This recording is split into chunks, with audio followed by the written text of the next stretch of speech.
Good evening. I'm Dennis Woltering in for Mike Hoss. And I'm Lucy Bustamante. New questions are being raised tonight about the use of government-owned computers at the Army Corps of Engineers offices in New Orleans. As you'll see in this 4 Investigates follow-up, critics allege that taxpayer resources are being used to obscure the facts of what caused the flooding after Katrina and to conduct a systematic attack on people who criticize the Corps.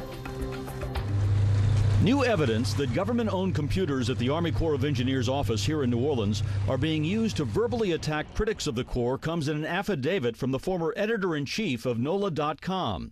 John Donnelly, who was laid off this past February, tells us via satellite from Texas, in late 2006, he started noticing people presenting themselves as ordinary citizens, defending the Corps very energetically.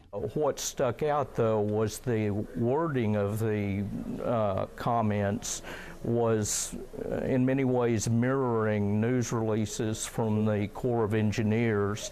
This past December, Eyewitness News reported that Levees.org founder Sandy Rosenthal found a recurring theme in attacks against her and her supporters on her internet blogs. And that message is that the locals blocked the Corps' wishes. And thus that the locals are responsible for the flooding. Someone with the username Overwrought wrote, "Sure, blame the Corps for the flood wall failures, but who do you blame for your own stupidity for putting your families in such a situation?" And with the screen name Steve O'Nolan, someone wrote on November 18th, quote, "You have chosen Corps bashing to persuade enough underinformed people that Katrina was a federal flood. Then the rest of the nation will pour even more money into the sinkhole of New Orleans." These commenters tried to discredit these people. And when Rosenthal investigated, she discovered the comments were coming from users at the internet provider address of the Army Corps of Engineers offices here in New Orleans. She blamed the Corps for a strategy of going after critics. In the process of trying to obscure the facts of the New Orleans floodings, one of their tactics was just verbal abuse. The Corps denied any such strategy, saying this isolated incident involved one person out of 1,600 people that make up the New Orleans district. At NOLA.com, John Donnelly noticed some of the users blasting Corps critics became verbally abusive. And they would go out of their way to target particular users who maybe did a better job in criticizing the Corps. And Donnelly said he also noticed these users who attacked Corps critics were using Army Corps equipment.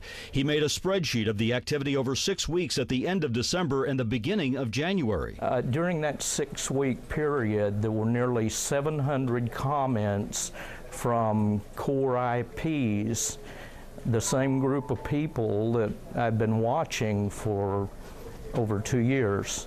So this was not an isolated incident. The Center for Media and Democracy, which focuses on public relations tactics, says if this is a strategy, it is not uncommon. In the PR world, it's known as the third-party tactic, and there have been a lot of sort of similar deceptive online communications that use that. But the Army Corps denies any strategy or policy like that at all. Get that. This is not some plan where we would go out and ask employees to do this. No. Ken Holder says employees are allowed to use computers to read blogs and make comments during their breaks. You certainly don't check your citizenship rights at the door. Even using taxpayer-funded equipment? You would be able to use, as I mentioned earlier, you would be able to use your computer during the break times that you had. But he says Corps employees are not allowed to make abusive comments of any kind. Ken Holder says he will gladly look into the allegations further to see if people at the Corps have violated ethics regulations.